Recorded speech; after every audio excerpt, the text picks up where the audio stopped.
Wow, thank you, Matt, and thank you all that serve on the volleyball committee. I know this has been, I guess someone sent me a picture of a roller coaster yesterday, and I think that's where we feel like we all are right now as we navigate around COVID, as well as having new stakeholders into our decision making, right? So whether that's the Colorado Department of Health, the governor's COVID response team, just many different people giving us direction and also helping us to get through these times. I think volleyball probably had, along with cross country, but this fall, just some decisions that we tried to make sense of when we were going to start and how volleyball was going to move forward. And I do want to take a moment to just thank Bethany and Sandra, but Bethany's leadership and advocacy to try to get volleyball going this fall. We submitted multiple proposals to the different groups to try to get us started this fall. And as you know, there was just this consternation around indoor sports and the different learning models that were out there. So I do want you to know that the advocacy in our office for volleyball, it couldn't have been in better hands.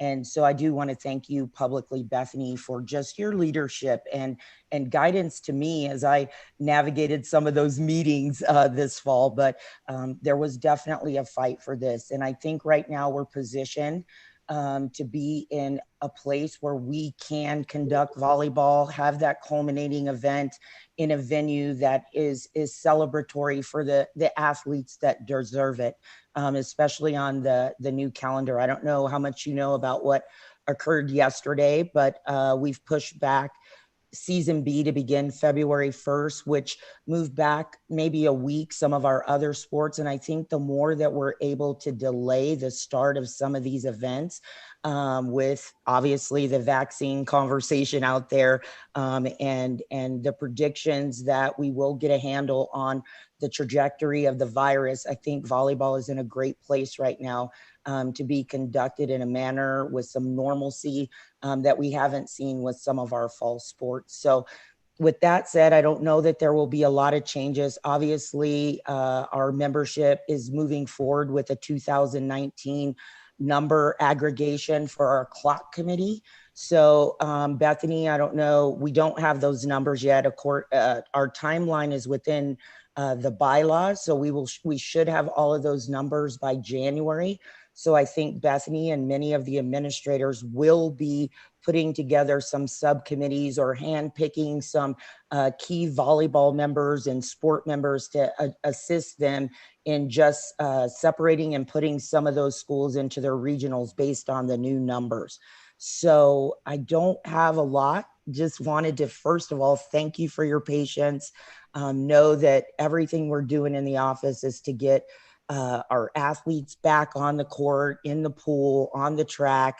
And again, when you're dealing with the unknowns of the virus, we just have to have plans A, B, and C in place. And I think right now we're being successful in getting those accomplished, but I can't tell you how much of a challenge it's been. But we just have a lot of support in the membership, a lot of support from administrators. So with that said, I just want to thank you again for today. Want to thank you, Matt, for your leadership, not only with the volleyball committee, but with athletic directors, coaches across the state. So we're in good hands with your leadership. And I do thank you for all that you're doing for our kids and our sports across the state. So any questions for me? I don't know that volleyball has a lot of questions. I think I'm being inundated by basketball right now, but we have you positioned to be successful in a culminating event and a season. And for me, that's a celebration for each one of the 26 sports we still have left to conduct in 2021. Thank you, Rhonda. Thank you, Rhonda. Thank you for your leadership. Thanks for you being on this morning. We appreciate it. Absolutely. I got to tell you a quick story. So I'm on the phone talking to Jen at 8:44. She goes, "You have a volleyball meeting in about 15 minutes. So that's what happens when you are a coach or an administrator, you are successful when you have a great team that has your back. So I do need to give a shout out to Jen. She said, bye, Rhonda, you need to go. So Awesome. Thank you guys. Have a great day today. And Bethany, I'll look forward to your update. Sounds good. Thank you, Rhonda. Okay, thank you all. So I guess we have a lot of people watching, coaches and everything like that. And hopefully everyone understands that this is a challenging time. And everybody, last night I was on the hockey meeting yesterday, and poor Justin felt like he was in the corner with all the questions coming from the coaches. And everyone needs to understand that, what's going on. We're trying, everyone's trying to do the best, what's best for the sport of the state. And so thank you to Rhonda and Bethany. I mean, I can't imagine, with our small population, everybody at Dakota Ridge High School getting up in arms about everything and wanting what's best for their kid. I can't imagine having to monitor the state. So once again, thank you to Rhonda and Bethany and that's what our charge is for today. That's what we're here to do, is we're here to see what we can do, what's best for the sport of volleyball for the state. And Rhonda hit it right on the head, saying there's a, B, and C schedule. So right now, we're going to do the best we can to create an A, B, and C. It'd be great to have an A schedule and say, hey, here's the plan, but unfortunately, we have to be somewhat fluid. So before we get started, let's have everybody quickly introduce themselves and what school they're representing on the board, please. Awesome. Let's go Matt and then Tanya. Okay. I'm Matt Heckel. I'm with Dakota Ridge High School. I'm also a member of CADA, the Colorado Athletic Directors Association. So thank you. Good morning. I'm Tanya Bond. I've been, this will be 20 seasons coaching at Eagle Crest High School. And also last year became an athletic director as well. And I am, I believe, stepping in for Scott Siegfried, who was unable to do this. And so thank you for having me. Thanks, Tanya. All right, Jenny and then Brendan. I'm Jenny Smock. I'm the athletic director at Caliche. Yeah, Brendan Fedema, athletic director at Legacy High School. Awesome. Joy and then Bonnie. Joy Parrish, Custer County High School. Bonnie Kuntz from Otis High School. Great, thank you guys. Nick and then Marcy. Nick Baker, Lewis Palmer High School. Marcy Ham, I'm the AD at Pagosa Springs High School. Thanks, Cole and then Troy. I'm Cole Larson, athletic director at Sanford High School. Troy Baker, athletic director at Buena Vista High School. And Bethany, I'll give honors to introduce Paul Kane. How about that? Thank you. Paul Kane, District 80 and Grand Junction, also on the CADA board as well. Awesome. And Troy is also our board president. And then we've got some guests that we are so happy to always have with us. So Lisa, then Larry, then Bruce, please. Lisa Shoemaker, I'm Sterling High School, but I'm representing Colorado Coaches of Girls Sports. Larry Deffenbaugh, Arapahoe High School, representing Colorado High School Coaches Association. Bruce Bird, I'm the current president for Colorado Volleyball Officials Association. Okay, wonderful. Thank you guys so much for being here. Thank you, guys. Thank you. As I said, the purpose of this right now, as you saw yesterday, the information came out, and so Bethany and I were talking a little bit beforehand, we're going to have to be somewhat look at different things. I know there's a lot of issues with dates and some of the things that are coming up, but so we're going to have to look at and see what we can do for a plan A, but also have a plan B, and go from there for both men's and women's volleyball. So that's what our purpose today is, to come out and go through some of this information and see what we can do to come out with and get somewhat of a plan that, everything has to be changed at a moment, crazy situation we're in right now. Correct, Bethany? Absolutely. We gotta roll with the punches and what we're given for sure. Yep. Thank you, Matt. So do you want to go ahead and should we do the 2018 minutes? Please. All right. If someone wants to make a motion, I sent those out to the committee yesterday. If you had a chance to review them, if someone would like to make a motion to approve.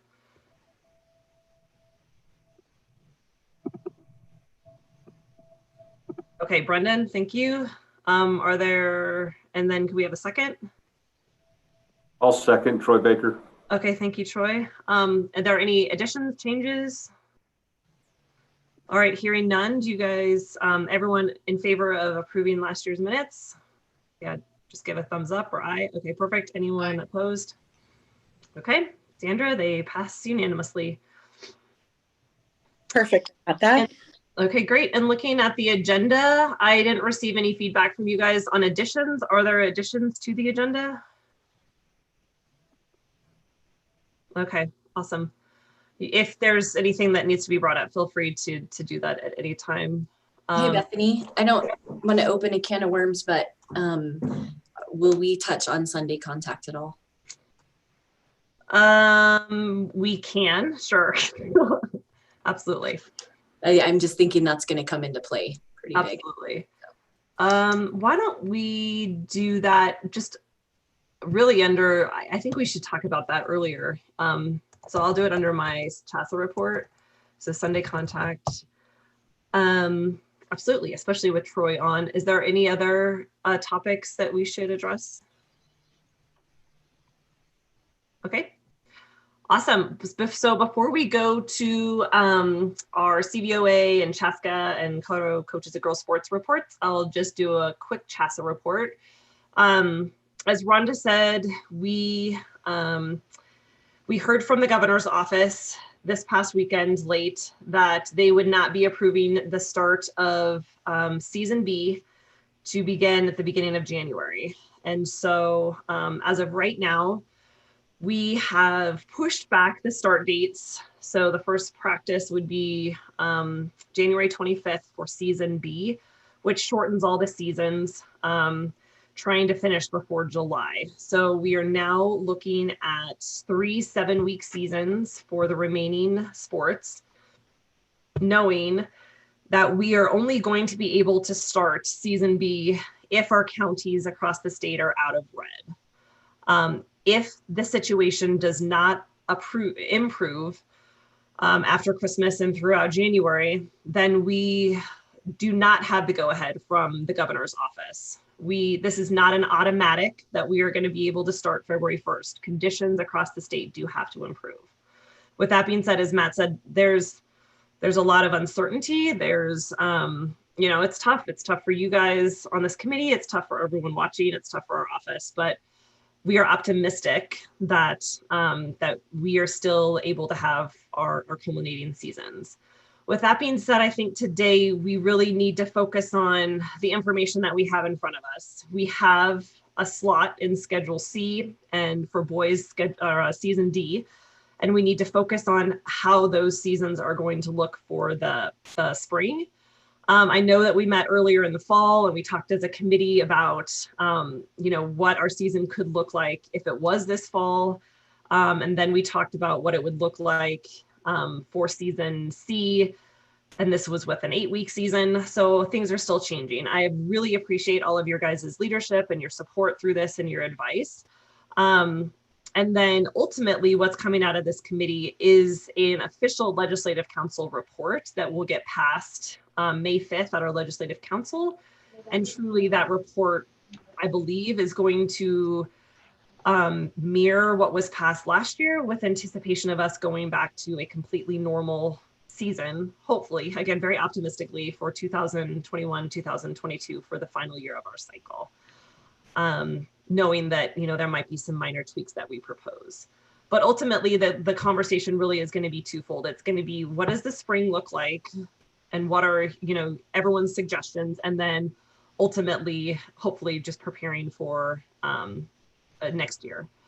As Rhonda alluded to, we have decided that this is the first year of a cycle, that next year is the second year of a cycle. And so really next November/December, when the volleyball committee meets again, that's truly going to be the time where we'll talk about the new cycle. And so major changes or significant changes usually are pushed back until that committee meeting before the new cycle. I haven't heard of any major changes coming forward, playoff considerations or anything like that. So at this time, it's really just, this committee is, as I said before, talking about the spring and then into next fall and spring. So I'll go into Sunday contact. As many of you guys know, athletic directors at least, there was a survey sent out about Sunday contact, and there seemed to be some confusion on, you know, should Sunday contact be allowed just for practice? Should it be allowed just for competition? Should it be allowed just for club coaches to coach their high school kids in a club setting? Ultimately, and I can turn it over to Troy, but ultimately the question was brought to the board of directors and the question specifically is, will Sunday contact be allowed for schools if they apply directly to the commissioner for a waiver of the Sunday contact rules? And they must also indicate one day out of the week where they will not have contact. And so that will be, it's my understanding, discussed at our next board meeting, which is tomorrow. Troy, is there anything else that you would like to say about Sunday contact to Marcy?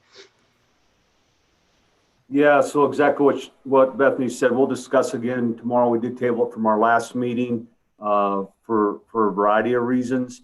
I think the initial email that was sent out regarding Sunday contact, it would have been better served maybe the second one going out first that better explained what the purpose was for Sunday contact.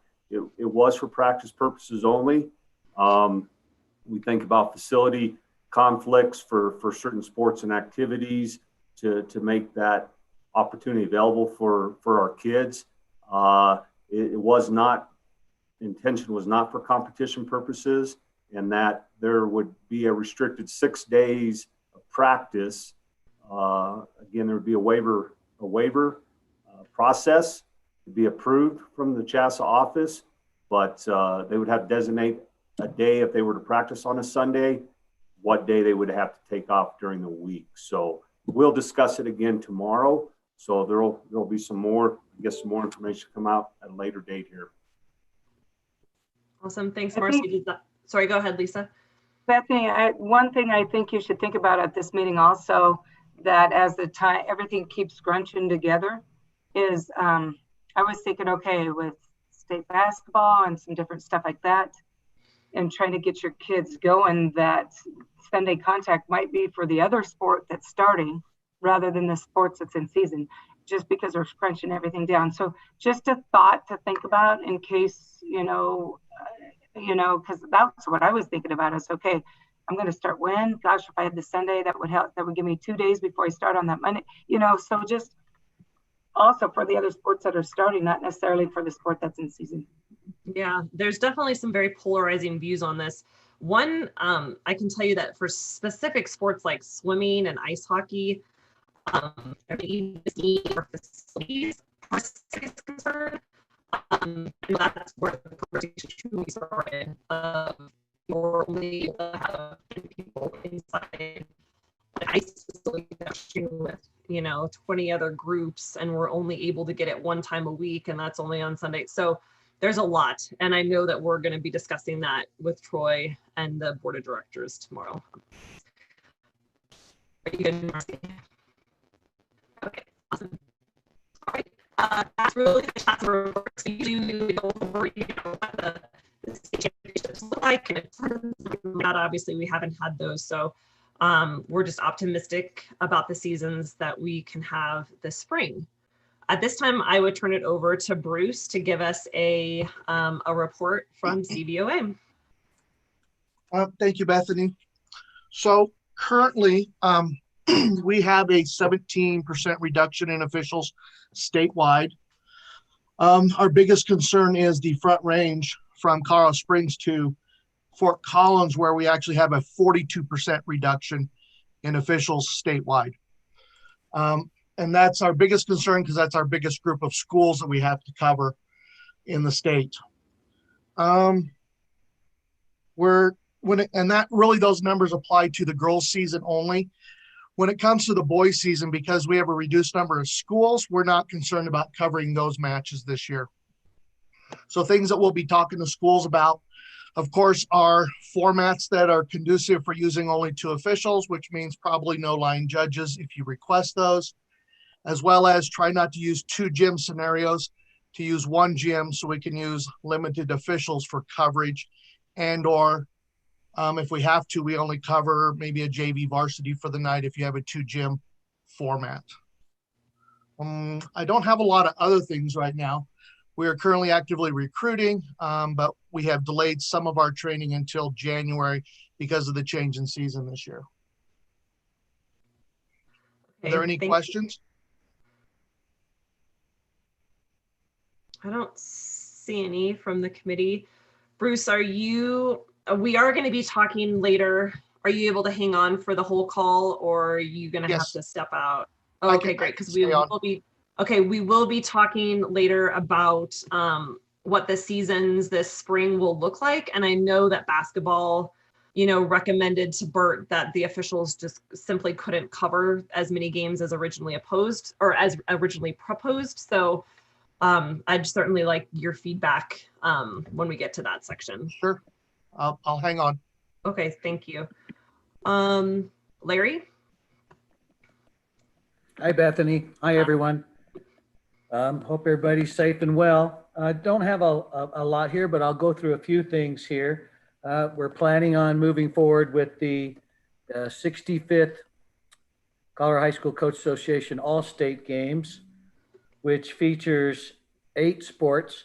The plan right now is June 28th through July 2nd, and just planning as normal and hoping that it will be normal experience. We had to cancel last summer, but still got all the gear out to all the players.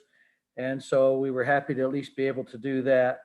The other thing a couple other things that are going on besides the All-State Games that we just talked about, this Saturday, we're having all the sports presidents in the Colorado High School Coaches Association are reaching out at 10:30 this Saturday on Zoom for a roundtable discussion, announcements, etc. Just to communicate with our coaches, try to reach out a little bit more.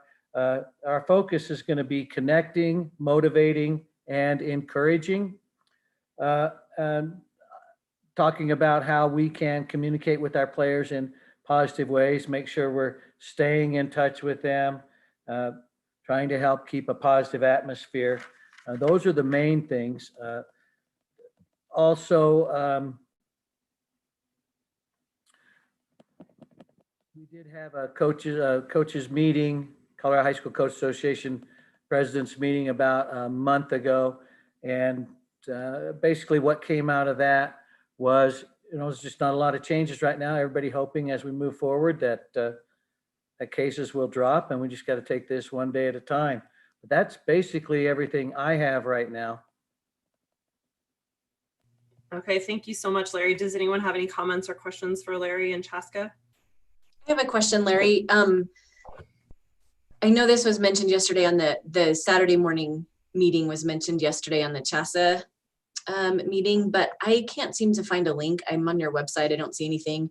Could you send that out? Or is there a way for us to get that?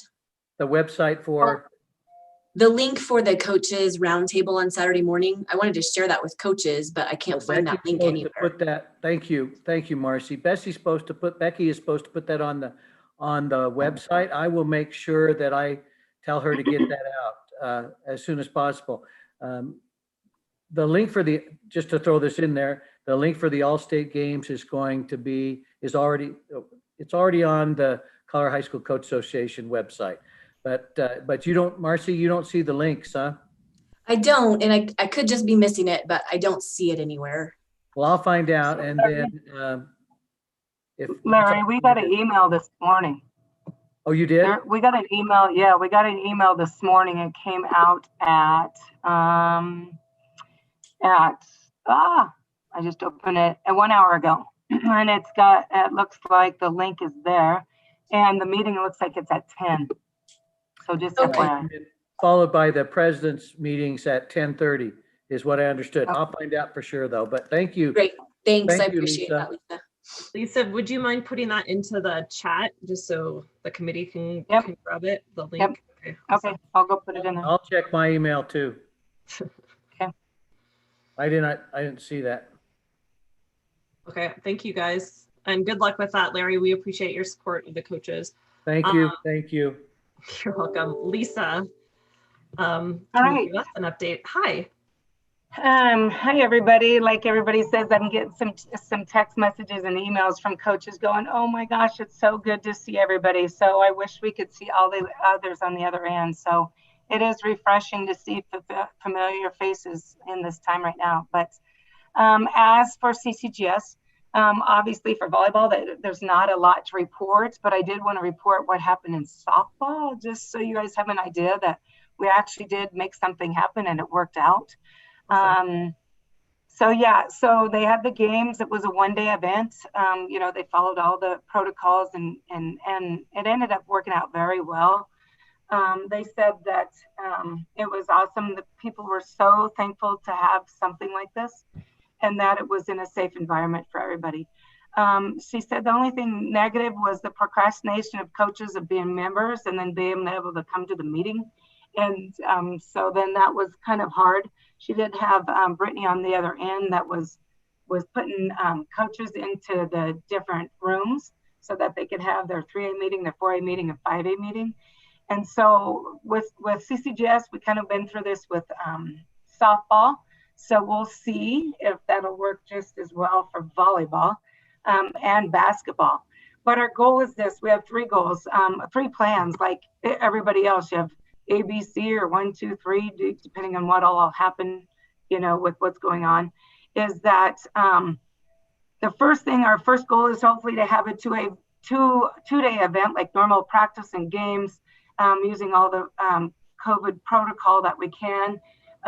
If we can't do that, hopefully having just a one-day event where, okay, we just get together and we play, and it's not necessarily, you know, learning plays and all that stuff, but it's about getting together and doing something what's best for kids because they sure need it right now. And then our last option would be obviously to have the at least to send out all the stuff to the kids, or the kids that were recognized, and that we would actually recognize every single kid that was voted in. So we would still have a selection meeting. And I had all this done, and then I didn't have time to change it yesterday when it came out, but we will have a selection meeting. Same thing the morning after the state tournament. That's changed now, and it will be through Zoom, and we'll have breakout rooms 1A through 5A, and so hopefully we can still pull something off like this, even if we can't have the games. But that's our number one ultimate goal, is to recognize those kids, because we think it's so important, because right now we've taken everything away from these kids and we've gotten nothing in, you know, they've gotten nothing in return. And so that's our ultimate goal, and we just keep our fingers crossed and try to keep everybody safe and healthy as we do it. Awesome. Thank you so much, Lisa. Appreciate your leadership. All right, Matt, should we dive into the meat of the meeting? Yeah, let's do it. Let's go. A lot of, to talk about. So let's go into it. Okay, so the new schedule, the first practice will be March 18th. First competition will be, our first allowable competition will be March 22nd. Originally, we had come together and talked about allowing 16 varsity matches, 14 JV, and 12 as a minimum with our longer COVID schedule. Now with the new schedule, what are we thinking as a committee that would be realistic for varsity match maximum, and what could potentially be a minimum? Matt and I talked very briefly yesterday. We threw out 11 varsity, 9 JV, and 6 being a minimum. We'd love for you guys to give us feedback. And if I said March 18th, then March 15th is correct. Thank you guys. We were going back and forth on dates, so I apologize. Thank you, Paul. March 15th is the first practice. So match minimum, maximum within that 7-week season, knowing that 5 weeks of regular season, then a week of regionals, week of state. What is feasible? What is realistic for schools? And Bethany, can I ask you a question first? It's not about. So if March 15th is the date, yesterday it was like, Monday is the 25th is the first one for season B. And then the first competition is Monday, February 1st. So it was a whole week later. But in the email that we received yesterday, it said something about practices going Thursday through Saturday. Yes, so that was a typo. So that's how I got confused too. Originally, the first practice was going to be on that Thursday, the 18th, with the competition on the 22nd. And so it was modified so that there would be a week of practice, with the 22nd being. Okay, thank you. So there will be one full week of practice each time. Correct. That's got correct. it. Yes. Thank you. Thank you. Bethany, you talked to Bert and tried to mirror what's going on with basketball as far as number of games and kind of make sure that they match up? Yeah, so Bert hasn't made a final decision, Paul. I have talked to him. I know that basketball originally decreased from their 16 because of officials, and because it's obviously boys and girls basketball. I didn't receive that feedback from officials. So at this point, I'm not 100% sold that we have to do exactly what basketball is, although it would be nice. I guess Bruce, well, first of all, I mean, how many games does the committee want? And then let's ask Bruce if he thinks that's possible. I was just counting out that for this time frame, 16 would be almost every Saturday, three games a week, almost 3 games a week. 14 would sit nicely with a couple of Saturdays. If you go 2 days a week for most of them, and then a couple of weeks where you've got 3 a week, that'll get us in time. So what I'm hearing you say is the proposal is just reduce it to 2, reduce it by 2. So is 14 realistic, knowing that you're going to have to get some Saturday play in there? When I calculate it, yeah. Yep. Anyone else's thoughts? So we haven't really experienced it yet, but we can't travel. So that, if you're talking about rural schools or schools that are having to travel to get to a tournament, makes it really hard if we're not allowed to stay overnight. We didn't experience it a ton this fall because football was kind of its own monster. And then cross country, obviously that was a lot different too, but just not throwing out a number or anything, but that may be something to keep in mind. If we have too many Saturdays with tournaments, that might be really rough for rural schools. And I was wondering, are they going to allow tournaments, or if they're just going to have 2 in a gym, or what this situation will be? Yeah, that's a good point too, Bonnie and Marcy. We have no idea. I mean, at this point with only 10 in a gym, it would be difficult to imagine tournament play. So it may be safe to try to schedule just games rather than tournaments. And if we're going to schedule games rather than tournaments, would our JV number be the same as our varsity number then?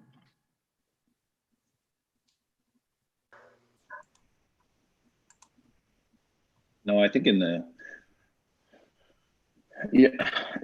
when you do the planning purposes, absolutely, it always helps when you have the lower levels at the same amount, because then you don't have to pick and choose between schools and just say, I'm going to play your varsity, sorry about your lower level. It just becomes a bit of a planning nightmare. But what we had for originally was 16 varsity, 14 JV, 14 lower levels. And I know that basketball is doing the same. So it can be, or it doesn't have to be.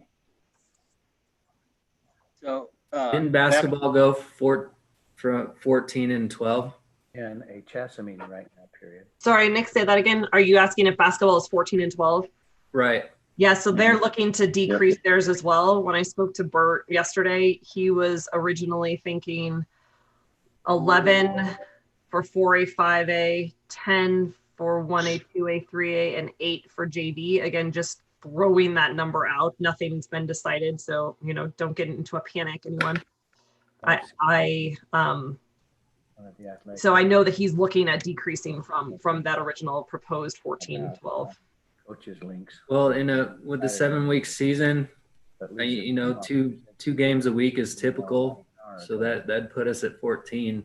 I didn't get that. 7 weeks includes the postseason, so it's really 5 weeks. Oh, that includes postseason. Yeah. I got my Zoom meeting now. That was my question. If you have regionals and then the state playoffs, and it reduces it to, you have to get those games in a 5-week season, which that would be a lot. 14 would be quite a bit for that, in my opinion.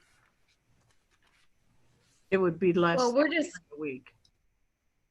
Sorry, say that again, Bonnie. It would be like 15 would be 3 in a week. And volleyball, it's probably easier to play multiple games in a week because you can, if you do tournaments or whatever. So I think it's a little bit different than the basketball. And also in volleyball, 1A would be as many games as everybody else because we're on the same format right now, Bethany. correct. Yep. So this is a good, just group decision. Joy, what were you going to say? No, I was just going to say that, maximum, we don't have to play those games. And in my opinion, the more options we have, the more games we can schedule. I mean, we're going to have a cancellation due to COVID or something. So the more games we have on our schedule, the more chances we're going to get those games in my opinion. So what would you suggest? Yeah, I like the idea of 14 and then, have a minimum. Our minimum standard be low, just, because we might get into a spot where we only get to play, 4 or 5 games. But to allow the teams to have, up to 14 games, I think would be good.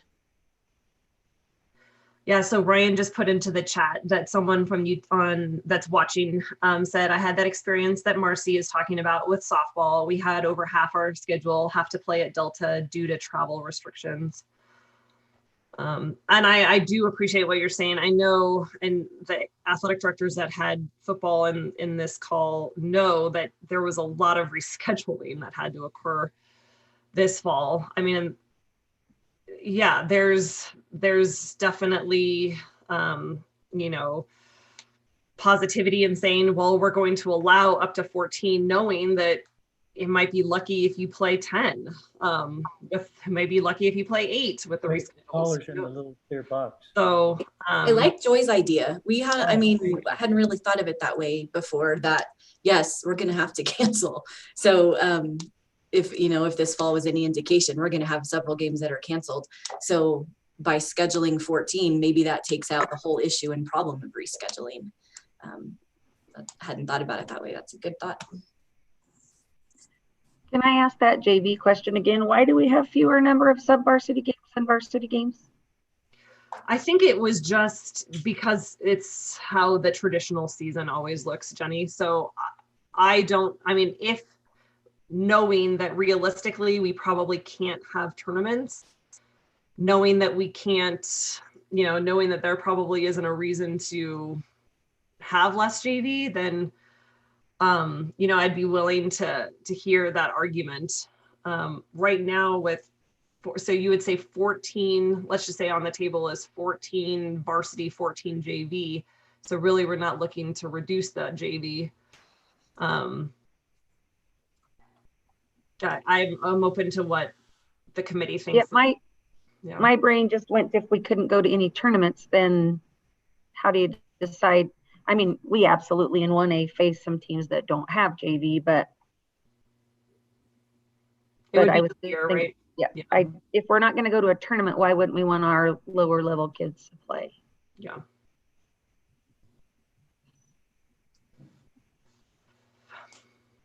So there's been a proposal for 14. There's also been concern that 14 is too high.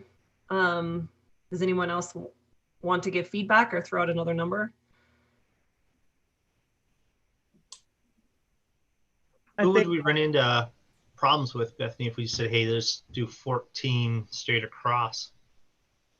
What type of problems? Is that what you're asking? Or who would would Rhonda come back and say anything, or any other sports?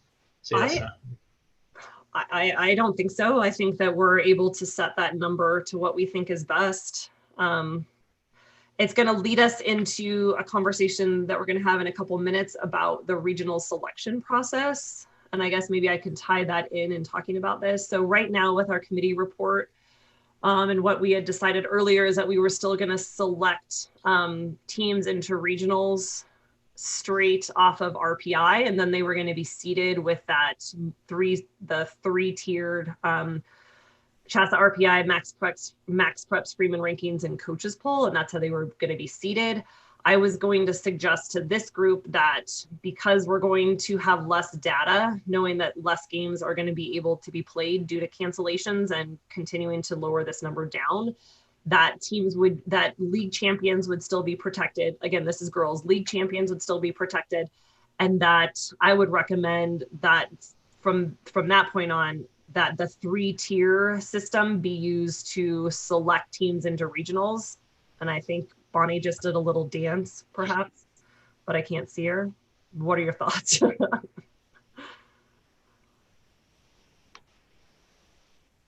Bethany, I think, Matt, were you referring to 14 for all levels? Is that what you're referring to? Yeah. Okay, yeah, I agree with you. I think 14, I think the same number for all the levels just makes life easier, especially as an athletic director when you're trying to schedule games. Okay, so I'm seeing a lot of head nods. Sorry, I went off tangent. That's all right. Are we still? It sounds to me that we want 14, and then let's talk about a minimum. We did about 60% off of 11. So knowing that we're going to allow waivers to be submitted if a team can't get a minimum number due to COVID. But I think when we implemented the minimum number last year, we just wanted to encourage teams to schedule. So I definitely think the minimum should be low, because there's no way we're gonna, 14 games is 3 games a week, except for 1 week. And if we can't have tournaments, it's gonna be. And if we can't have tournaments, I don't have enough schools around me to play 3 games in a week. Like and I know there's a lot of schools in that same situation. So the minimum, if we're gonna go with 14, which I totally understand why, we definitely need to keep that minimum low. And administrators might have a heart attack if we're gone 3 days a week. Mm-hmm. Ryan? Well, if any one team is quarantined and it's 14 days and you're talking 3 games a week, there's potentially 6 games that don't get played. My thought with the no tournaments would be to do triangulars, like on a Saturday. That's only if you can have the number in the gym. But you could have the other ones waiting, and then they have to leave gym or something. Do they have to leave for X amount of time for fumigation or whatever? I don't know. I could get a game in the week, and then I could have a triangular on the Saturdays. Is my thought, because I don't like missed school time. And Bethany, I have a question. The biggest thing when 1A went to this regional, the biggest question I had was the league champion. That threw everybody for a loop because they're worried about these mixed leagues. And I assured them that the mixed leagues, they had to win the league, not just the 3 teams in that league. That's correct. They have to win their league outright in order to be. Yes, thank you, Bonnie. I know Joy and I went through that too. Bethany, 14 games. On the minimum deal, if you, like I said, if you have a school that is quarantined and they miss 2 weeks, more than likely there's a good chance they could miss 6 games. And then you throw in the possibility that somebody else is quarantined, then that's 7 games. So right there, you're at 50%.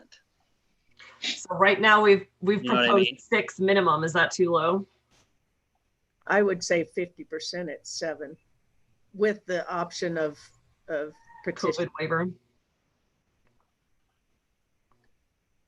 Is the COVID waiver, will that just go cover 1 game or multiple games? How I'm envisioning it is you submit an email to me and say, we were only able to play in 5 matches this season. We had 14 on our schedule, 12 on our schedule, and we had a COVID outbreak. We had to quarantine, this and that. Bruce, do you want to speak because you just sent me a message? So I've heard a lot of conversation around tournaments, yes or no. From an assigning standpoint, I wear 2 hats in Colorado. And I know that the last few years for our numbers to cover have been the tournaments have saved us, or we wouldn't be able to cover the games during the week.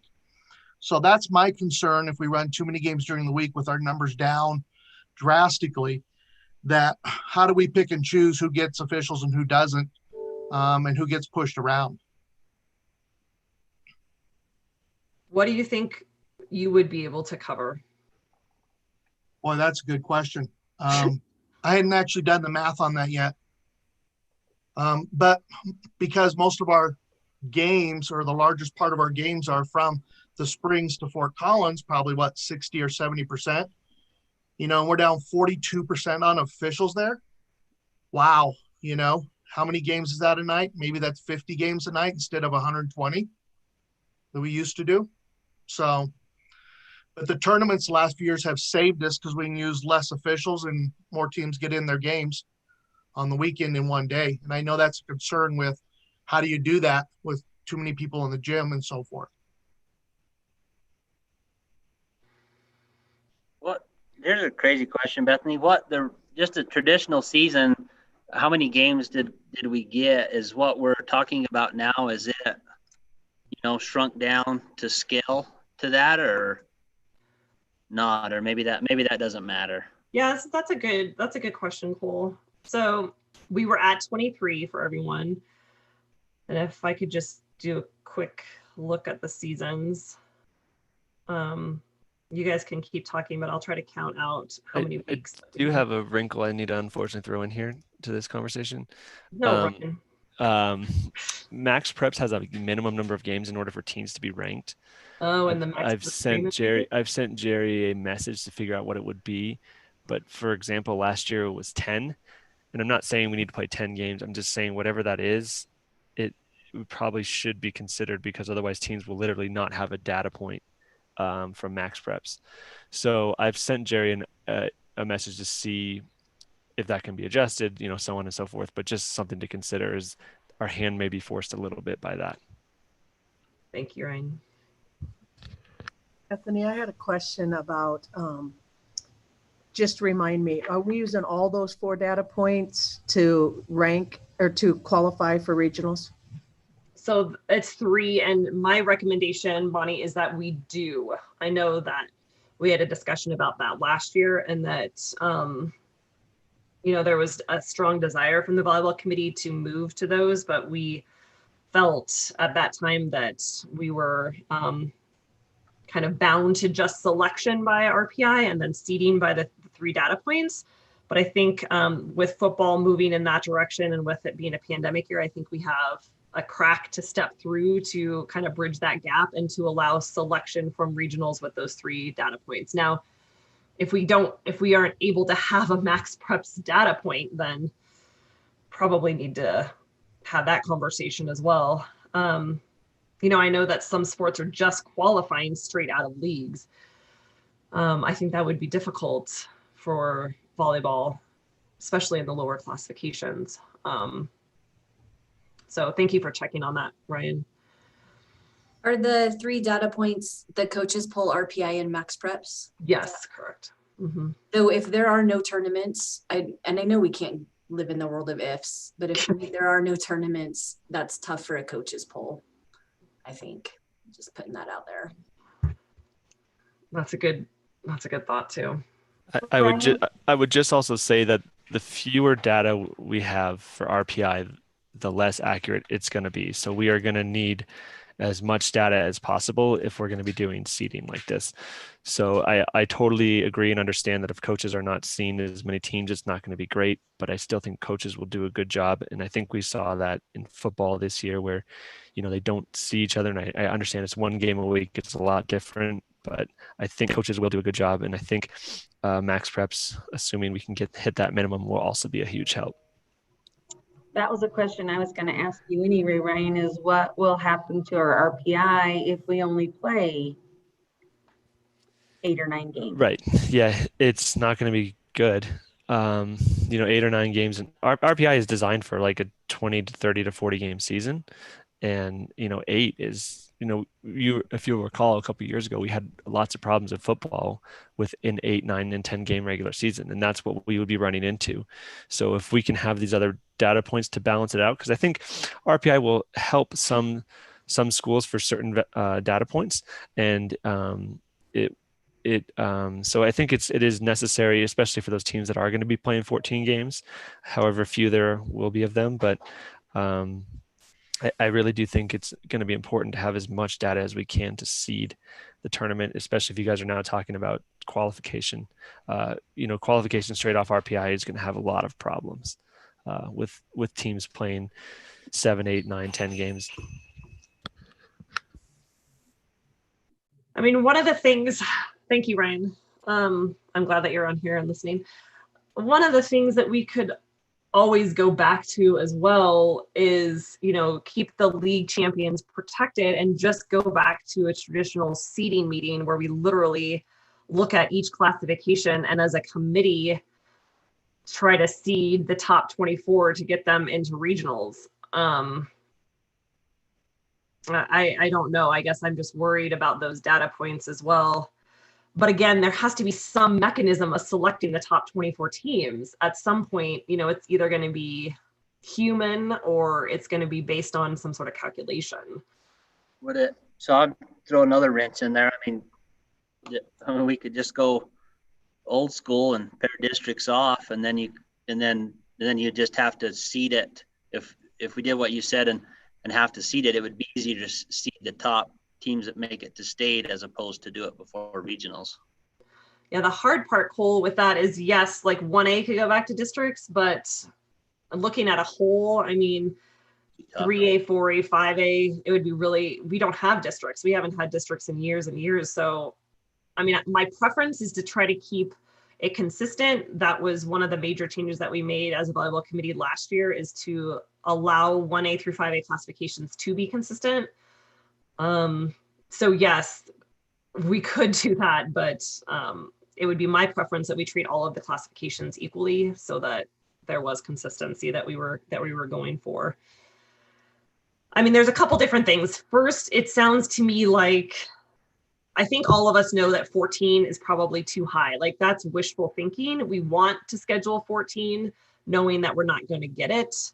But with the concerns of the officials, it sounds like we need to look at something maybe more realistic, like 12, and maybe 12 varsity, 12 JV, and a minimum of 6. And then we have to really, maybe the next conversation will be the way that we select teams into regionals when Ryan hears back from Max Prep. So what are your thoughts on what I just said? Well, I think I might have thrown a wrench in it when I was worried about tournaments. People can hold these tournaments, and it'll vary from county to county. They'll just have to follow those guidelines. I mean, if teams have to show up in the morning, only 2 or 4. If they have 2 gyms, they could have 4 in one gym, 4 in the other, and they could stay outside. You can still have those Saturday tournaments, and but you have to just follow the guidelines of the county that they're in. So that's my 2. I shouldn't have said anything about tournaments, maybe. Well, I think you should. Larry, go ahead. Well, that's okay, Bonnie. I like all the input we're getting here. Tanya, I probably need you to throw something in here as well, since you're in our league. Right now, before we went to this, we have 14 league matches. We go to 12 because we play a double round robin. We won't get our matches in. If we go to 7, that means we have to look for 7 matches if we just play a single round. Thoughts on this, Tanya? Did you think of this? Yeah, I mean, I agree that 12 is difficult, could be difficult for scheduling depending on the size of leagues. But also, I think with the officials, 14 might be hard to get to, and that is playing a lot. And of course, the wrench is tournaments or triangulars. Right. I do think our league will just play each other no matter how that looks like, and possibly just one round of league would count at that point. And then we would just play each other non-league, which I don't know if that's what other leagues are assuming too, that they'll just stay within their own leagues to make the number work. That's a good thought. I just want to say one more thing. I really like the idea of the triangulars. If it's going to help with officials, I don't see why we couldn't play at 8 in the morning and then take a break, and then play again at 11, and then, I don't know, but I think a little longer. And that helps with officials, certainly, and it helps to get schedules in. Just throwing it out there. In agreement. Matt, what do you where do you think we're at? Yeah. The tournaments are so hard. I mean, right now, with Jeffco, our Board of Health, they're really tight on us. So, I mean, I'm always on the conservative end on that. And I just, I hate for us to put anything thinking we're going to have tournaments, and some districts are going to be unable to have them, and that might throw it off. I mean, 14 is a lot. So do we need to, I would move for us to go with the 12 and go from there. And I mean, that's for all levels. I mean, right there, we're pushing, I think, in some ways. You're going to have some people saying you're having that many girls together for 4 levels. So I'd push for 12 if the rest of the committee feels the same way. Nick, go ahead. So, I host a wrestling tournament every year, and because of the number of teams initially that was put out, obviously that could change, that you could only have 8 or a max of 112. So, it cuts our tournament in half, and I had no problem finding another school who was willing to host the other half. Just because of the structure of our tournament, normal number of officials, it would be split equally between the 2 gyms in the 2 schools. So basically it's just spreading out the same tournament to different sites. Would that work? If it's the number of teams that's an issue being in one place at one time, take a 12-team pool tournament. You got 3 pools. Can you normally we would have 3 courts going. We have an auxiliary gym and then two courts in our big gym. So can we just find 3 schools and now you have 4 to school?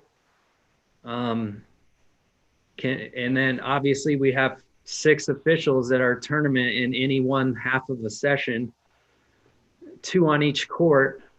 Now we just have 2 per gym at the schools.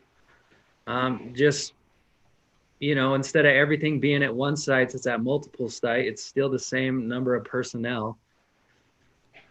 And then once you get through that round on day 1, and that's the only thing, you just might not be able to get it through in one day. If you have a one-day tournament, you have to do 2 days no matter what.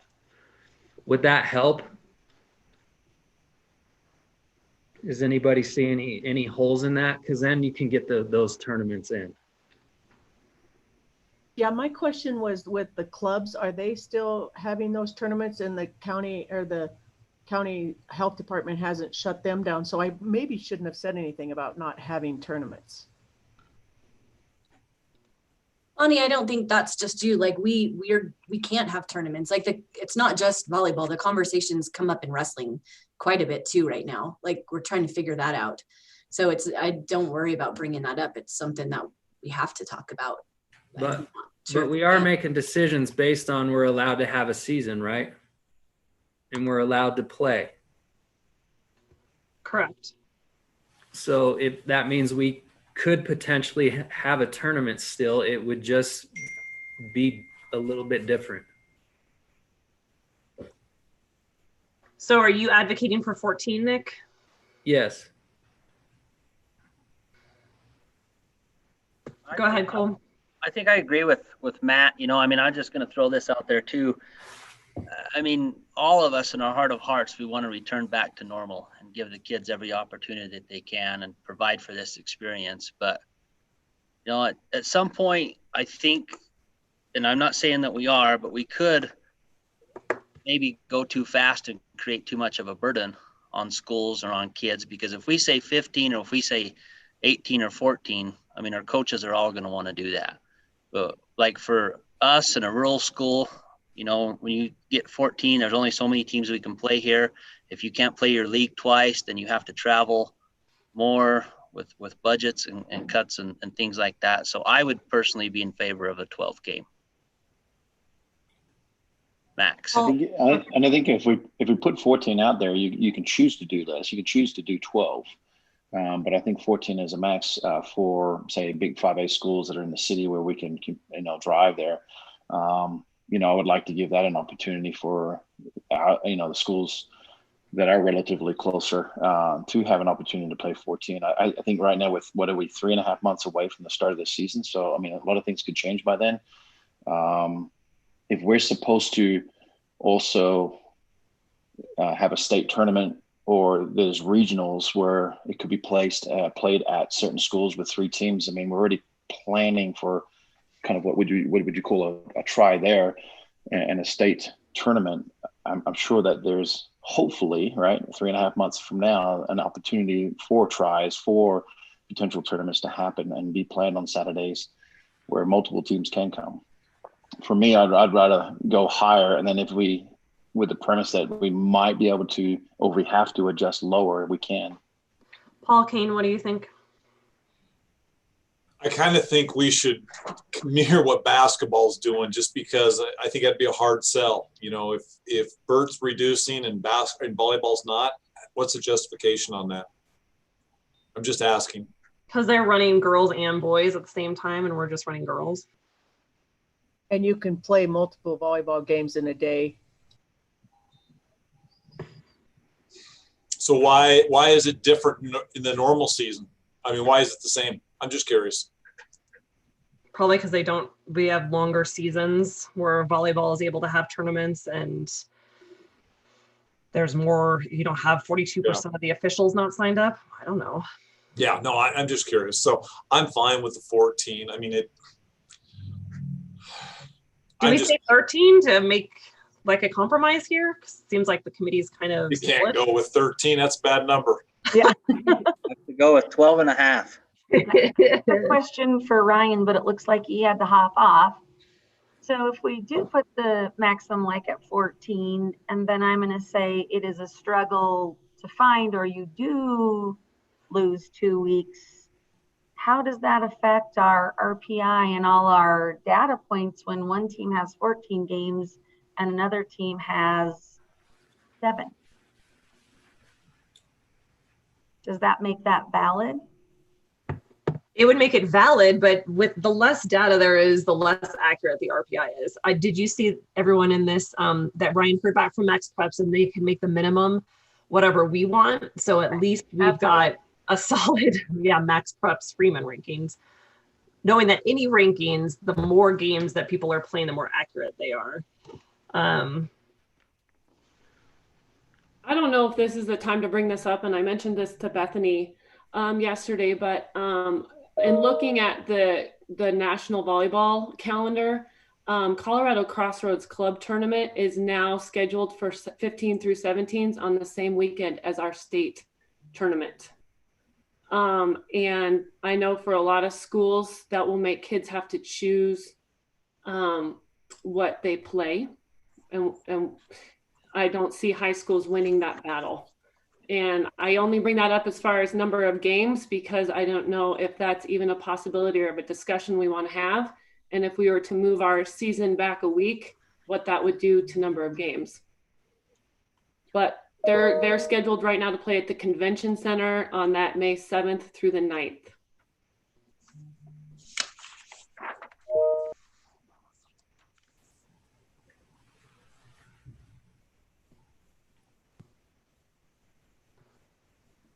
So thank you, Tanya. I think it's a legit question. I know that you and I went back and forth with this yesterday.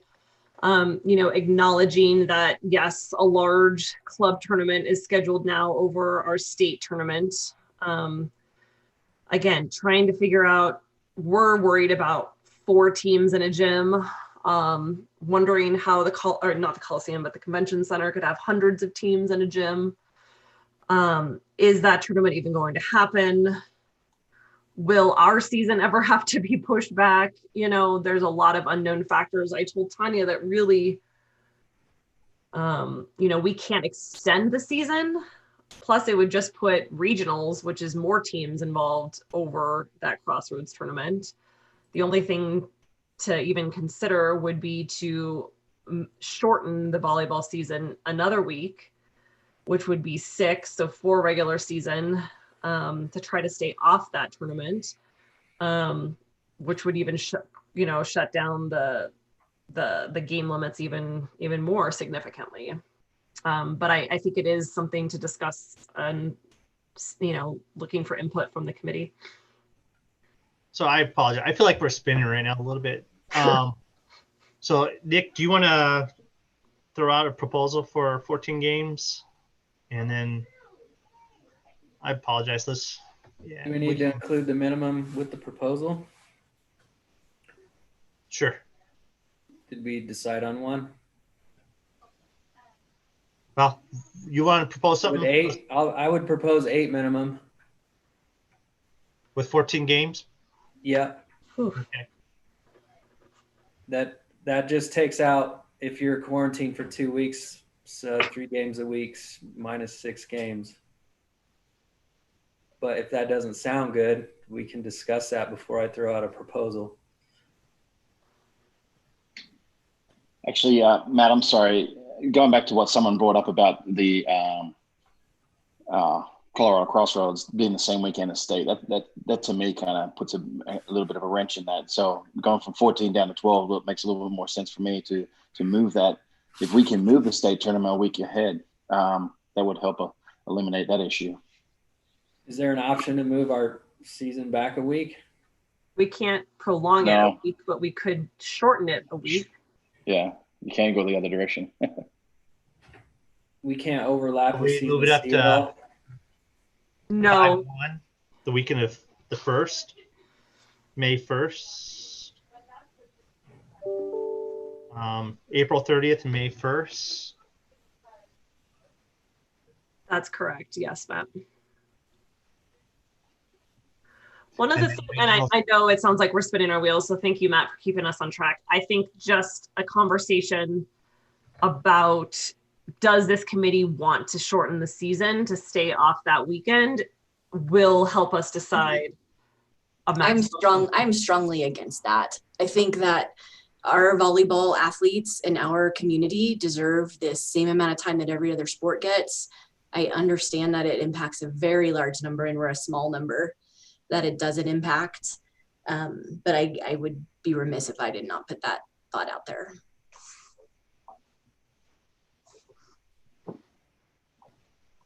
Anyone else? Does anyone know who's in charge of the Crossroads tournament to talk to them about moving it? I know it's a bigger picture of it. Yeah, Front Range Volleyball Club and the RMR.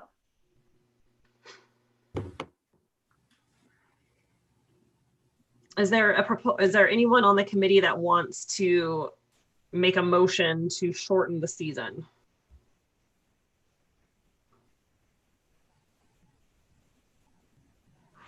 Okay, hearing none, Matt, I'd go back to you and your suggestion on Nick making a motion for maximum and minimum number of contests.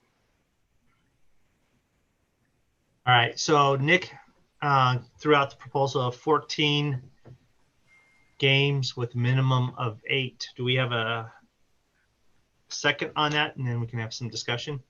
Do we have a second?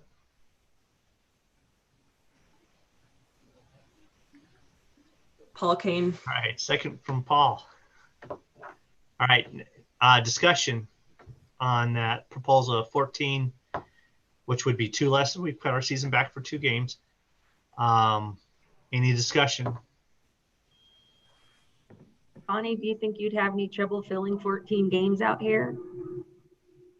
No, I don't think so, because I think tournaments are fine. I think tournaments will be fine. Do you think, Lisa, what do you think? I think it'll be fine. And I think the tournaments are going to be a better option also with refs and everything.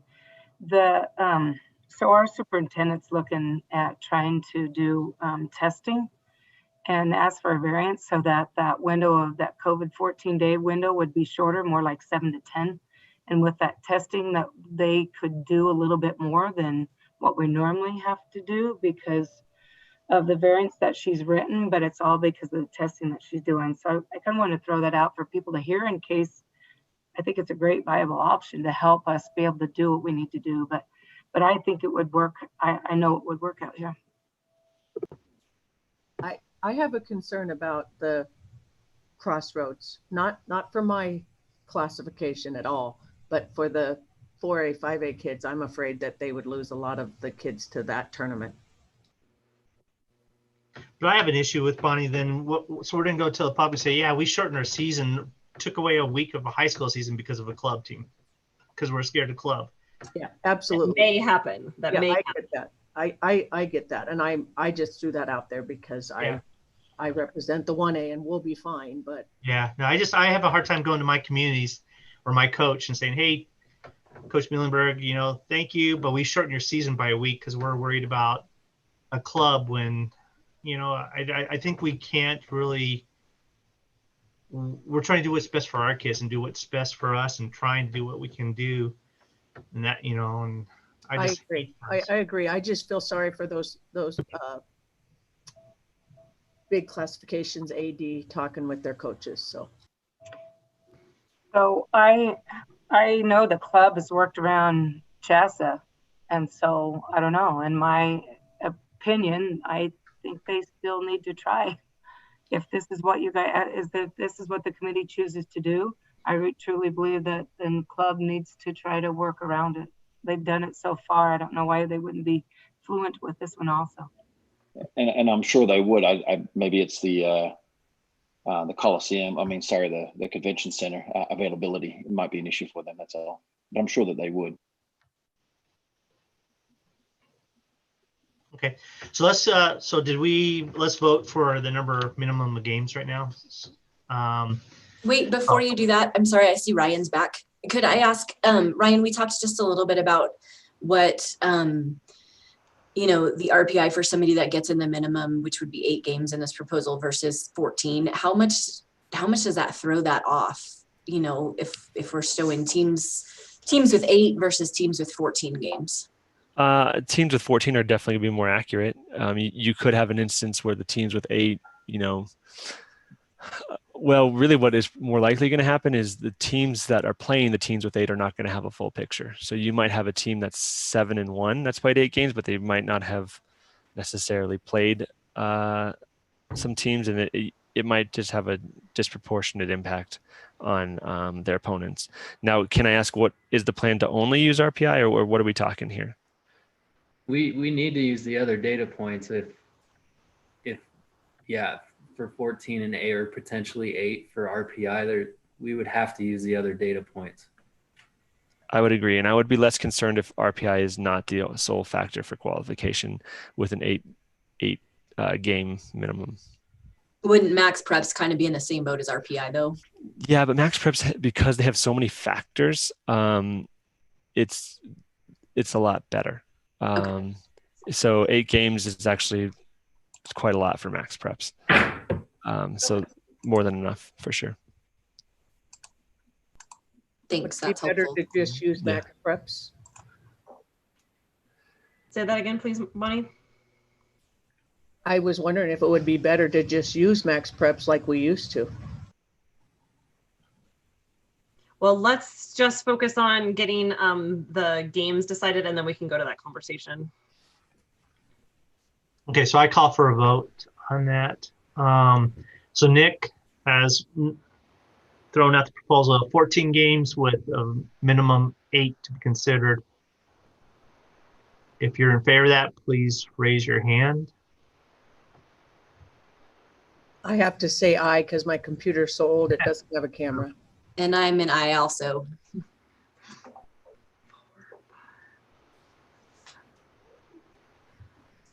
Okay, and then all against. I think that might be easier. So 1, 2. It looks like 2. Cole and Paul. Is that correct? That those are the only 2 against? Paul? Sorry, I'm not against. No. You're for. Okay, so Cole. Okay, thank you, Cole. So it passes, Matt. Good Okay. discussion. All right. We got something figured out. All right. For the people watching on YouTube, I apologize for trying to decisions.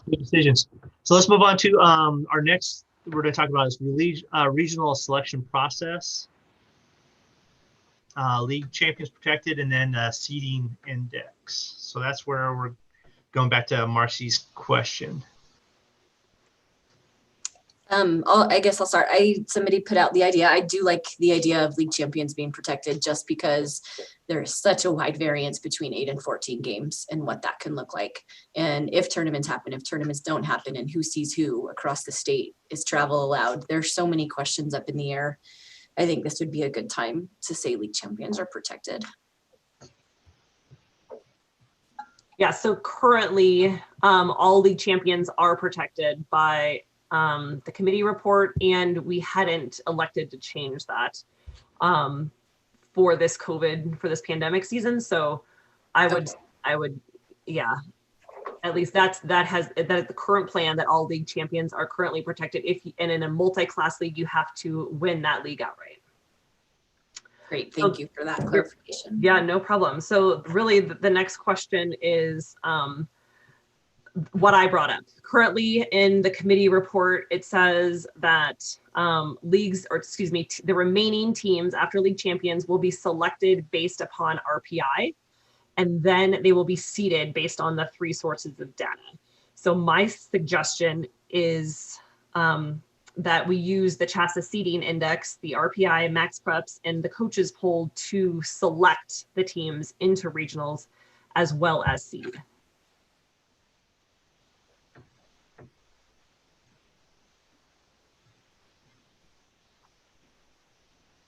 And then Bonnie just brought up, instead of the 3 seeding points, should it just be max preps? Excuse me.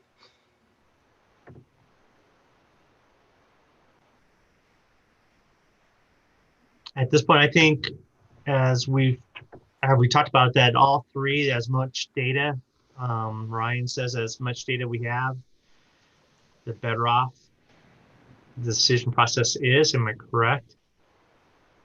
Yes, more data is going to be better, especially with fewer games. And Can we seed regionals based off of that information? Say that again, please, Nick. Wouldn't we be able to seed the regionals based off of the same information of who gets the 3 data points? Yeah, because you're going to end up with a 1 through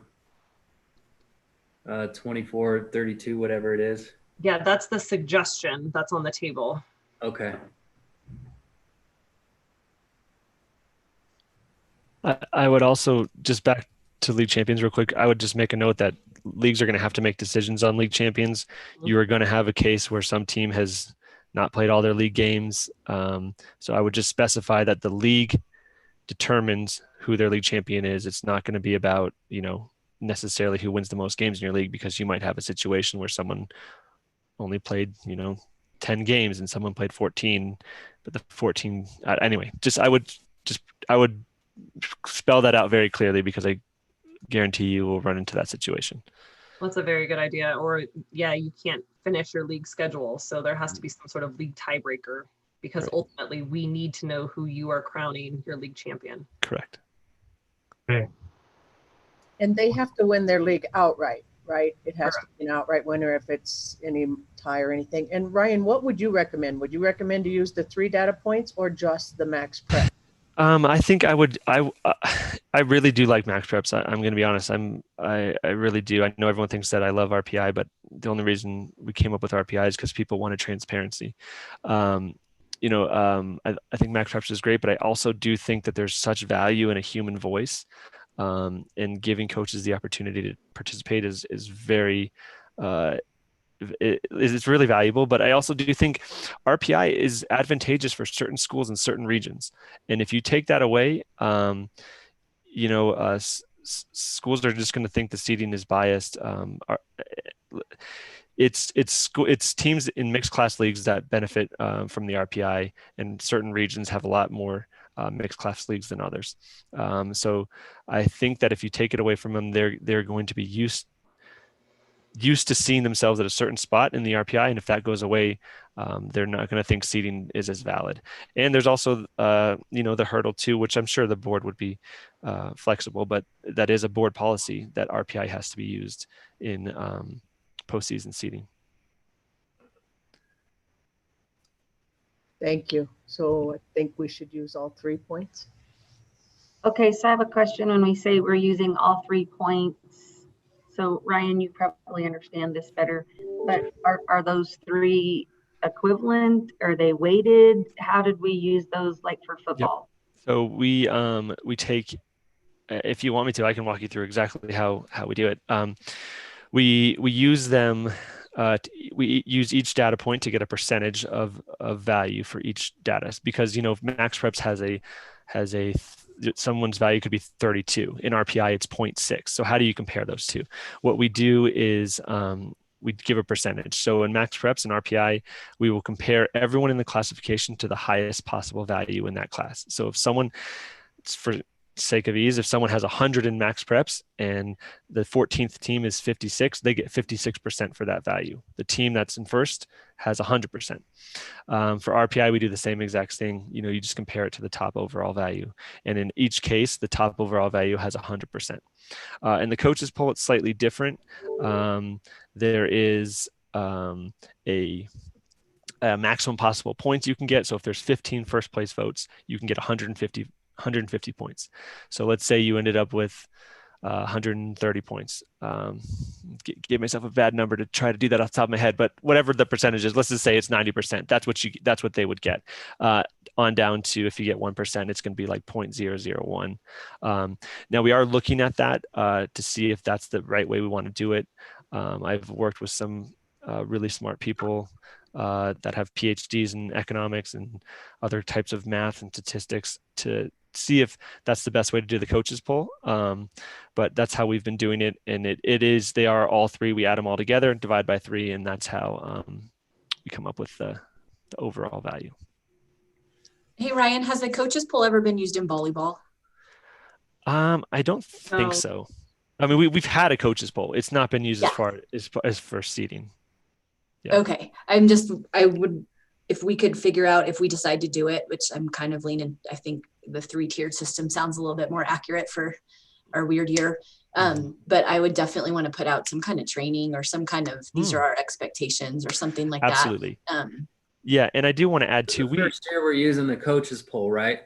First seeding. Yes. Yeah. So we've had one in the past, and that was just for a normal year.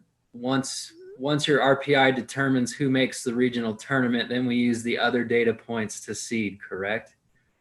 That was what the original committee report said. For a normal year, but since it's this year and you're not playing 23 games and you potentially are going to play as low as 8, RPI is not a good predictor for the top 24 or 32, whatever it is for the regional. So it's the more data you have, the better this is going to be, the less games you play. Correct? Exactly. And I do want to add on the coaches poll, we use this for softball and football this past fall, and we do a weekly audit to ensure that there are, not weird votes. I don't know how else to say that, but just teams that are getting votes that shouldn't be getting votes. And it's very easy to identify, because if there's an 0-5 team getting a vote, we email that coach and say, hey, what's up? And I'm going to tell you 9 times out of 10, they're like, shoot, click the wrong team. So out of all the coaches that have voted in the fall, I'm going to say it's 150. We've taken away 1 vote. And that's one person who was just totally trying to screw with the system. So it gives me a high amount of confidence that coaches are doing the right thing. And, the association's built on trust. So I don't see why we wouldn't also extend that to the coaches. Yep, that's great. Thank you. Mm-hmm. So does someone want to make a motion to finalize how the regional selection process will happen this year? League champions have already been determined. And would someone like to make a motion of the next criteria or the final criteria?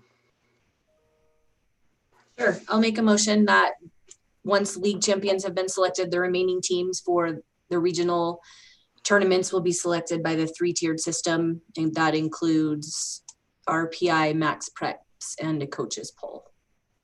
All right, awesome. Second. Okay, Nick. Awesome. All those in favor? Raise your hand. Aye.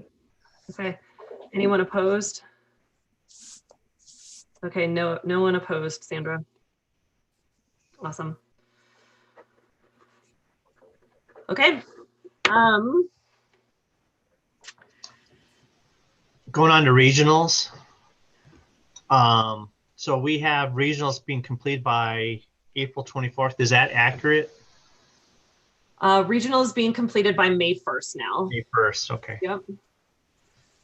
I did receive a question talking about why do regionals have to be on a Saturday? Can they be midweek? That's a good question.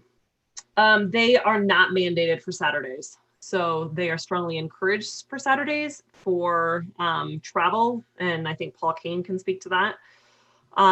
But they are not mandated for Saturdays. They're strongly encouraged. I know many schools, with the consent of schools that are traveling to them, can also host them on Fridays. And that has helped our officials in the past as well. But if schools are traveling, Paul, correct me, I don't have that language right off the top of my head. Is it more than 200 miles or something like that? Yeah, 180, something like that. We said that that we'd ask to play it on Saturday just because they're missing multiple days of school then. Yeah, that's right. I remember that now. Okay. So anything else we need to discuss on regionals? I don't think so. I would like to go back because I've got the same question as Brendan that he put in the chat. So we approved 14 and 8. Did we approve 14 for both varsity and JV, or are we gonna go 14 and 12? Because we are talking about tournaments again. What do people want for lower levels? I would still prefer 14, at least the option. Okay, anyone opposed to 14 JV? Okay, so we'll do 14 and 14 under that same motion. Thank you for the clarification. Okay, so then just moving on to the volleyball state tournament, the dates 7th and 8th. I'm going to be honest, I have no idea where it's going to be hosted or what that looks like. I mean, that's just the reality of it.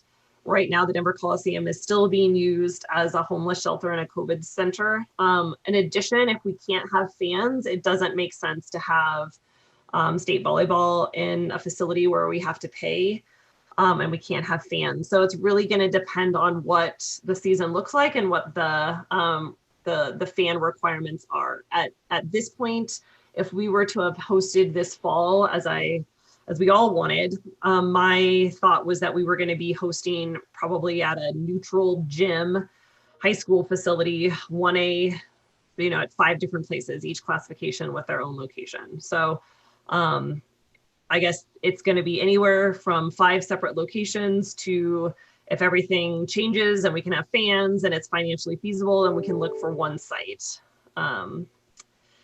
One of the things that and actually someone just emailed me about too, I wanted to bring up with regards to Crossroads, is there is a possibility of playing the state that week, but maybe not on a Friday, Saturday.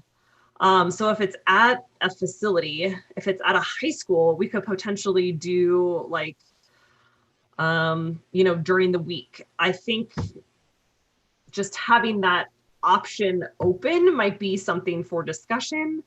Matt and I did talk earlier before the committee started of potentially needing another committee meeting in February to kind of figure out where we stand in the next 6 weeks, because everything could change. We might be, again, revisiting what the length of the season is, how many matches we need. So there's so much stuff to try to predict and plan for, and inevitably it's going to change. So that would be my suggestion. I just wanted to throw out so that I was completely transparent, is I don't know what the state format, or not the state format, but what the state site will look like, but any and all options will be pursued. I guess before we kind of narrow down into the specifics, I'd like to at least endorse that February option with the committee so that we can get back together. Yeah, that goes back to where I said at the beginning. I mean, we have to be really fluid with all this, with how things are going to change, and who knows what comes out January 14th. So what will happen? So yeah, if the committee wouldn't mind revisiting some of these topics on February 14th and looking at seeing how we look for that May 6th possibly. So I liked it. I like the idea. Okay, awesome. Well, I'll throw out some, I guess we can just do it now that everyone's like, what is this time good for everybody during the day, or do we need to look at a late afternoon or evening meeting? Are there certain days of the week that are better for people, or are people pretty flexible?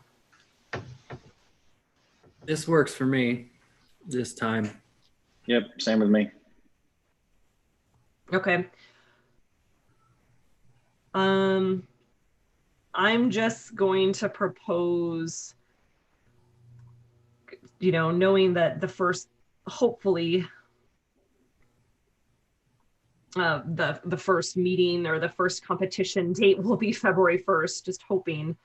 Do you guys think that we need to meet before February 1st, or like the first week of February? I think we could let season B start and then get that going and see it, and then meet maybe. Okay. So Marcy, what are you throwing out? Maybe the second week of February? Sure. Okay.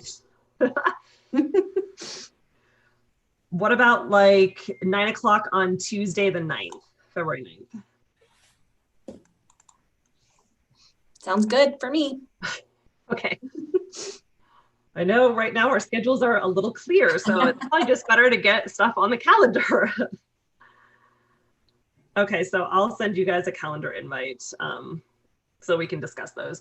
Moving on to the 7.0 next year's girls dates. So we hopefully will be back to normal.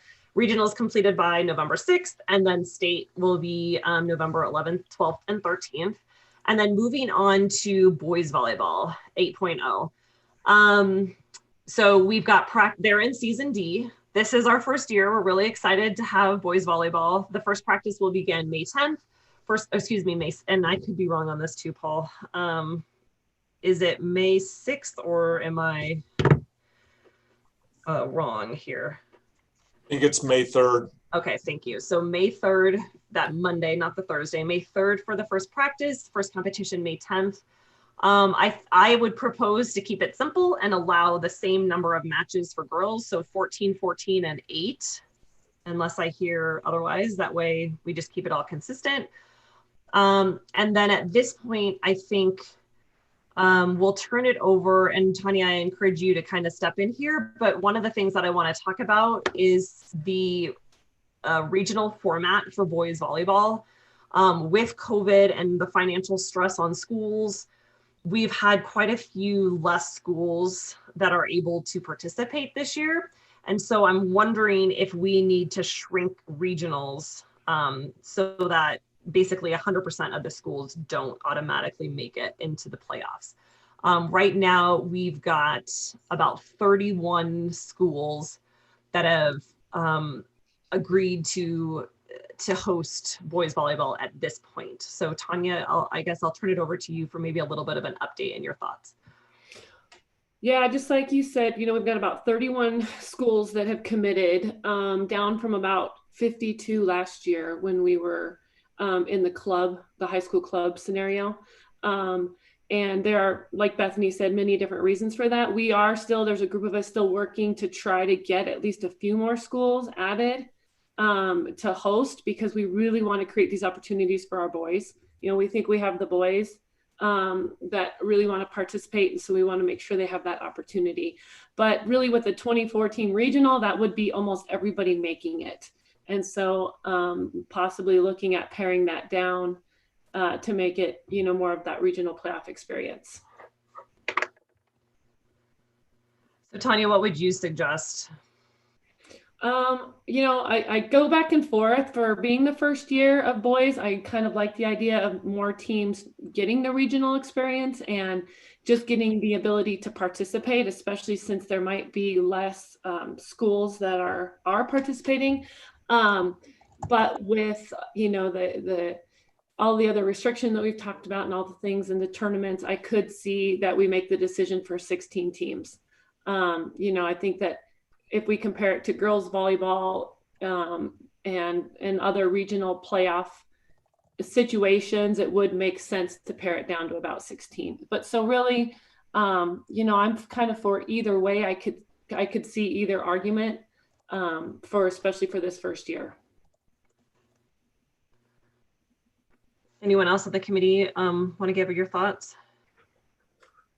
So Paul said 16 would be my suggestion. That's still around 50%. Anyone else?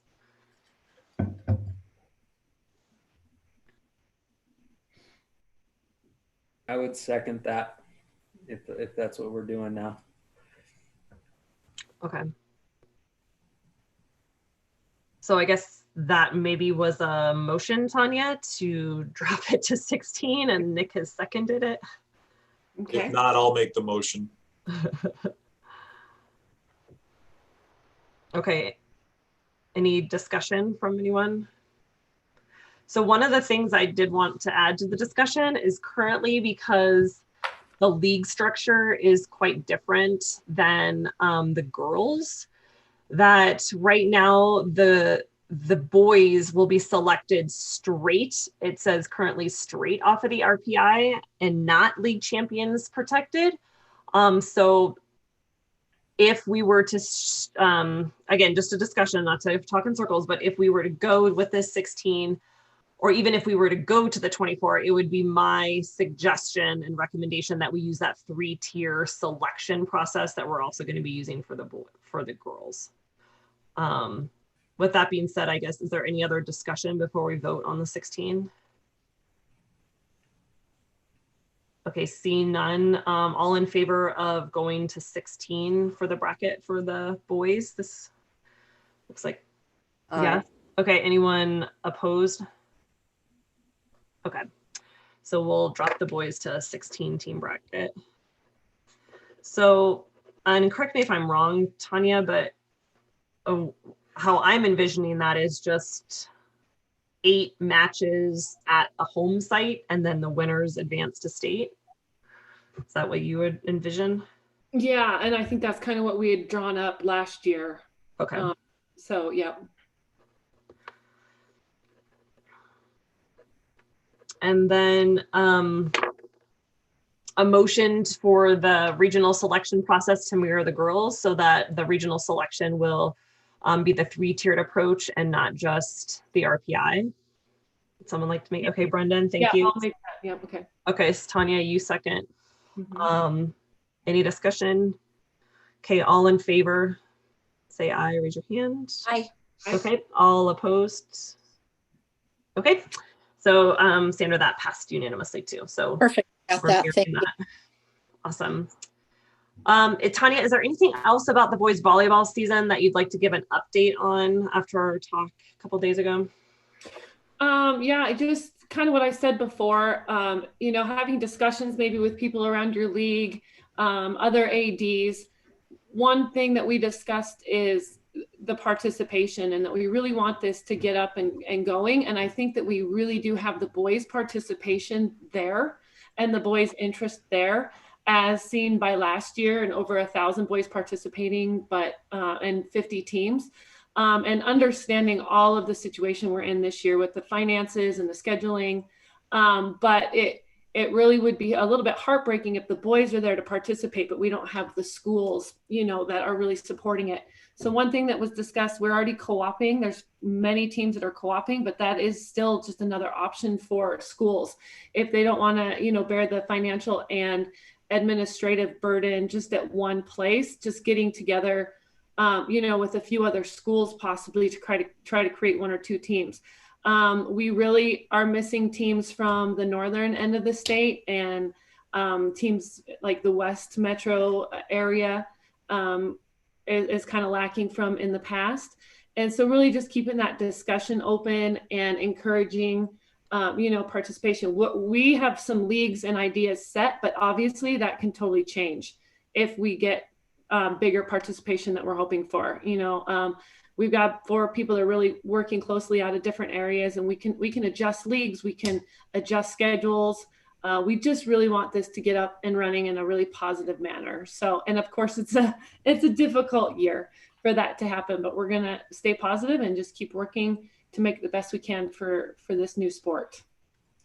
That's awesome. Thank you, Tanya. One of the other things that I just wanted to bring up to the committee that we talked about is scheduling a Zoom for the high school boys volleyball coaches that hosted volleyball as a club in the past, because we're concerned that these athletes are going to get to season D and expect and think that their school is again hosting, and they won't know that they still have opportunities to participate, whether that be in a district and in their attendance or residence, or at the next, closest school that offers the program. And so we're going to try to educate people early on with this. And then I haven't told Ryan, but I'm going to be, with the help of Tanya and a couple others, writing an article about boys volleyball to try to just promote the sport across the state that hopefully Ryan can publish if we do all of the work. Right, Ryan? Great. Does anyone else have any comments about boys volleyball? Okay. No, but do we have a list of schools? Yeah, so I can put that into the chat. So, somewhere. Yeah, let me send that to you guys. Here you go. I see it on the April 15th volleyball committee report, but yeah, that'd be great. Thanks. This is the updated one because Perfect. It's quite different than that one in the volleyball report. Okay, so with that being said, back to the agenda, just to review, we have, let's see, another topic that we can talk about too with boys volleyball, and I think I know where we all stand, but in order to highlight boys volleyball, the committee decided last year that we were going to end on a week earlier than track and swimming and lacrosse so that we could really highlight boys volleyball. With that being said, the current outlook of these shortened seasons, when we were starting in January, we were going to finish our, season B in January. We were going to finish boys volleyball on June 18th and 19th with the traditional track, swimming, every other sport essentially on that June 25th and 26th. And so again, just a conversation with the committee on what's best for this sport, and should we, with a 7-week season, continue to end it on June 18th through the 19th, or should we allow boys volleyball to have that full season to finish on June 25th and 26th, or sometime that week? And I think that answers your question in the chat, Paul. Yeah, I agree. I would really like to see it the same 7 weeks. I think shorting it would be a disservice to our boys. And if we're going to have 14 matches, we also are going to need that time to get those matches in. Yes, I would agree. So would anyone be opposed to us putting it to the last week? Again, I mean, that could potentially mean a Tuesday, Thursday if we, and if we're able to celebrate those boys during the week, or a traditional Friday, Saturday. And that's something else that the committee could look at on that February meeting. But just knowing that we're going to support the June 25th through 26th end date. Is everyone in favor of that? I guess, is there anyone opposed to that? Okay. Awesome. So that answers some of the questions, so I can publish that on the website with Ryan.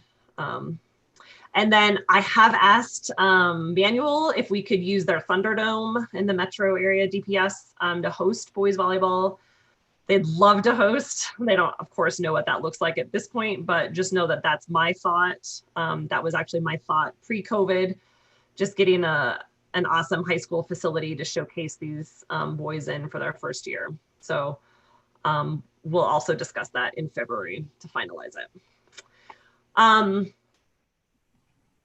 I think we're through our agenda. There's just one other thing, and I'm sorry to bring this up, but when I'm writing my committee report with Matt to present at the Legislative Council, am I just mirroring what we decided last year and making no changes, or is there anyone that would be interested in entertaining this 3-tiered selection for regionals to also happen in a non-pandemic environment? Yes, I would be in favor of that. Okay, Jenny's in favor, Bonnie's in favor. Troy looks like he's shaking his head. Cole. Okay, okay. Tanya, are you good?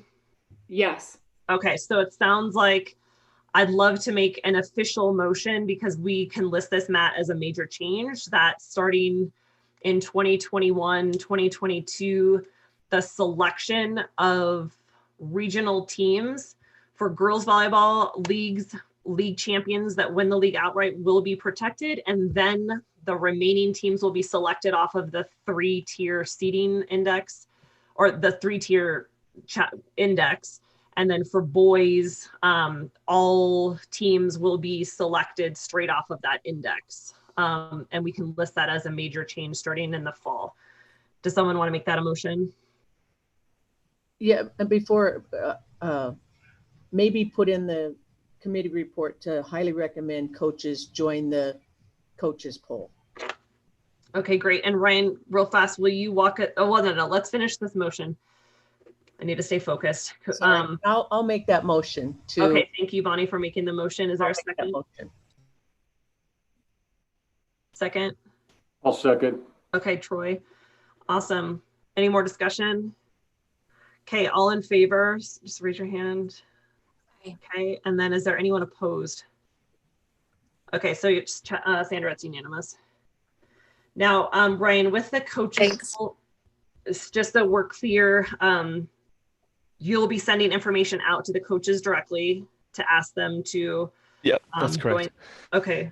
One thing I did want some guidance from you guys. Normally we do 10 teams to rank, which I think is reasonable for a coach to be able to rank 10 teams. The problem is going to be, as we are needing 24 for girls, and then I think you guys said 16 for boys. It's probably not as big of an issue in boys, but in girls, definitely, we're going to run into some issues with some teams not getting votes, which is okay because it'll do a good job of seeding the top 10 or so, and then the rest are going to be relied on max reps and RPI. Anyway, long way of asking, do you think we need to expand the coaches poll past 10 to maybe 15 or even 12 or something like that? And is that reasonable to ask a coach to know the top 15 teams in their classification?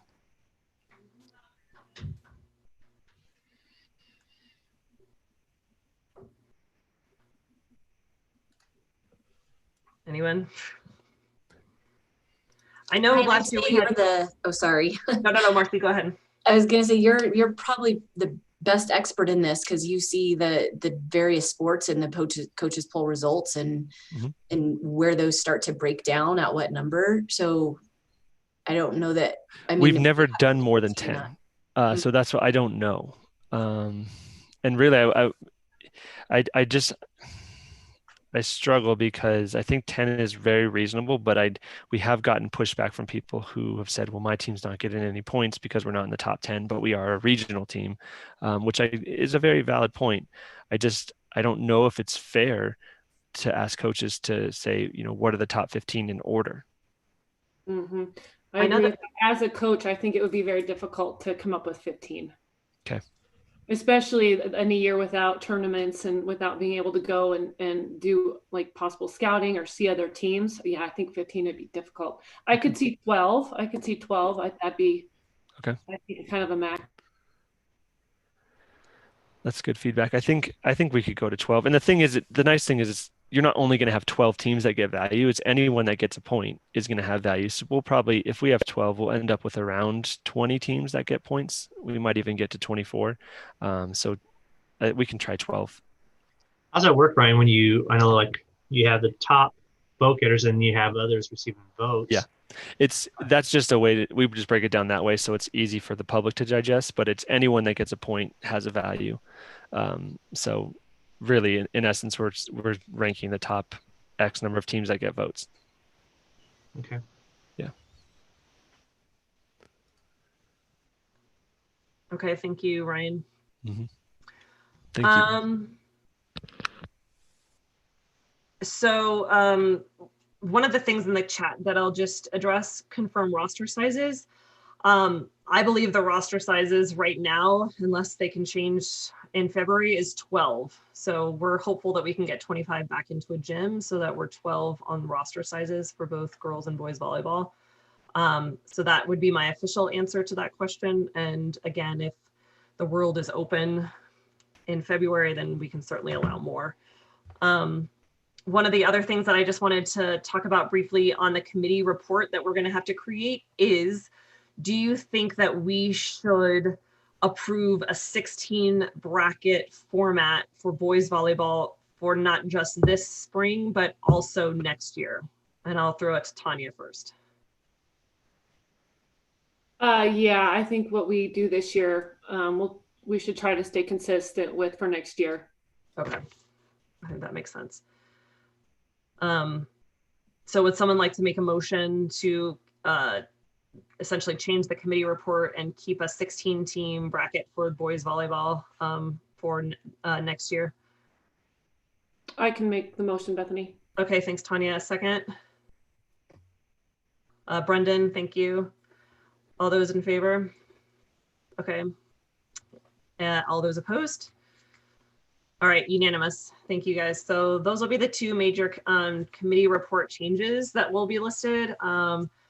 One is the boys volleyball will be going down to a 16-team bracket or playoffs, and then girls volleyball, and then girls and boys volleyball, the selection will be that 3-tiered approach.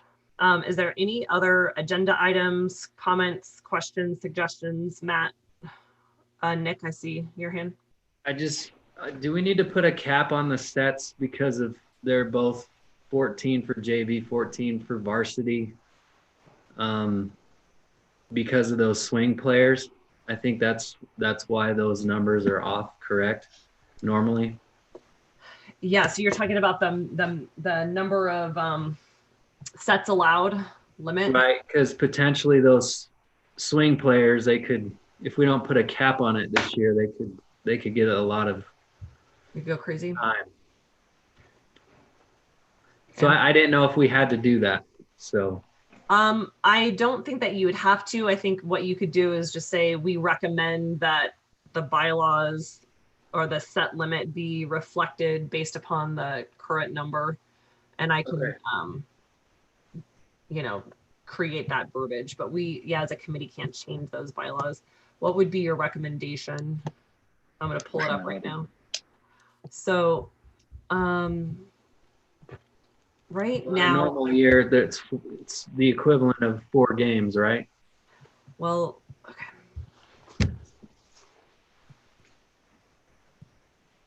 It's like I know that we've just times, I think 23 by 5. That's what I think we've done in the past. Let me just verify that.